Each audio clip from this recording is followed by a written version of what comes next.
it's Jonathan, and welcome to another video. Today I'll talk about train horns in North America.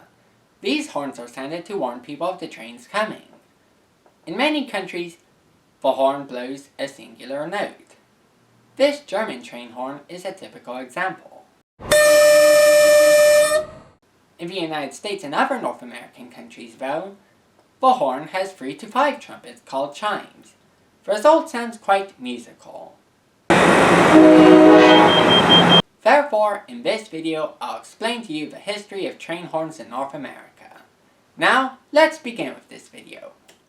As you all know, steam locomotives use whistles to ensure that they can be heard.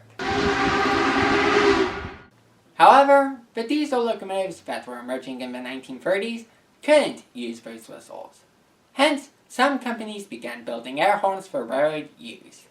One of those companies, the Leslie Corporation, began marketing the Typhon series of single-chimed horns, nicknamed honkers, in 1934. The most well-known model, the A200, was used on thousands of locomotives across the US. However, these honkers soon fell out of favor since they sounded too much like roadway vehicles, which caused some problems. For example, in 1948, diesel locomotives, and by extension the honkers, were introduced to British Columbia and Canada. One of the railroad lines that began using diesels was the Esquimalt and Nanaimo Railway on Vancouver Island.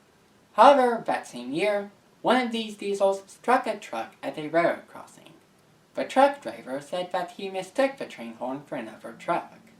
Indeed, many other similar incidents were happening across Canada. Hence, British Columbia's Provincial Inspector of Railways, Robert Swanson, began working on a solution, and that October, his company, Airchime Limited, produced the H6, one of the world's first multi-chimed locomotive horns. It had 6 chimes, producing a song of safety similar to a steam locomotive. In 1949, Airchime released the H5, which was succeeded by the M5 in 1950.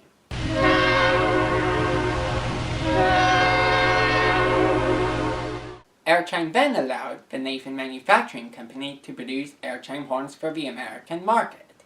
The resulting partnership, Nathan Airchime, built M5s for many American diesels from 1950 until the 1980s. Then, in 1952, the easier-to-maintain P5 was introduced, alongside the free-chimed P3. Nathan Airchime horns were so successful that other companies, including Leslie, began producing multi-chimed horns of their own. In 1952, Leslie launched the Super Typhon series of the S5D and the S3J. In 1953, these were replaced by the S5T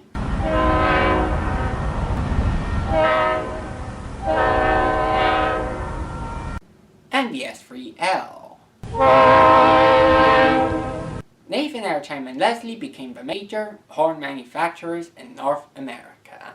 Therefore, when Amtrak began to buy new locomotives in the 1970s, it adopted the Nathan K5LA as its standard horn in 1975.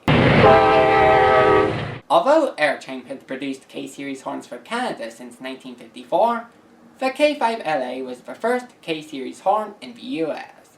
Now, most major railroads in the US use K-Series horns.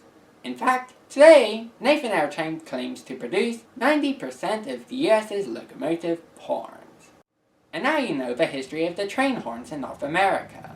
I hope you found this informative. If you did, be sure to watch more videos on YouTube at SleepTrain456.